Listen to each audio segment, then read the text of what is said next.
पुण्यामधील liquid leisure lounge बारमध्ये सर्रास ड्रग्जची विक्री, बारमधील कथित व्हिडिओ व्हायरल। या प्रकरणी लिक्विड लीजर लाउंजवरती कारवाई, सीसीटीव्ही जप्त करत हॉटेल मॅनेजरसह 5 जण पोलिसांच्या ताब्यात। शरद पवारांनी जिल्हानिहाय विधानसभेचा मागवला अहवाल, उद्या मुंबईमध्ये महाविकास आघाडीची बैठक, किती जागा मागायच्या यासाठी अहवाल मागवला। वाशीमध्ये उधळलेल्या गुलालाचा अपमान करू नका, अन्यथा विधानसभेला महागात पडेल, जरांगेंचा इशारा। तर 13 जुलैच्या आतमध्ये मागण्या पूर्ण करण्याचाही अल्टिमेटम। भाजपच्या बैठकीमध्ये पदाधिकारी एकमेकांच्या अंगावर, नांदेडमध्ये विखे पाटील येण्यापूर्वी बैठकीमध्ये गोंधळ, मंथन बैठकीमध्ये भाजप पदाधिकाऱ्यांमध्ये बाचाबाची।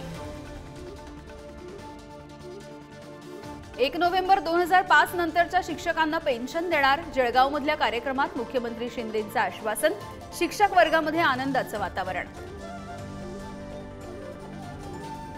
मुख्यमंत्र्यांच्या जळगावामधल्या प्रचारावरून सुषमा अंधारेंचे गंभीर आरोप, शिक्षक, कर्मचारी, मुख्याध्यापक, संस्था चालकांना पैसे वाटप करण्यात आल्याची अंधारेंची एक्स पोस्ट, तर आरोपांमध्ये काहीही तथ्य नाही, शिंदेंच्या शिवसेनेच्या प्रतिक्रिया। पुणे नाशिक महामार्गावरती दुचाकी आणि कारचा अपघात, आमदार दिलीप मोहिते पाटील यांच्या पुतण्याकडून अपघात, 2 जणांना चिरडलं, एकाचा जागीच मृत्यू, आरोपीला न्यायालयीन कोठडी।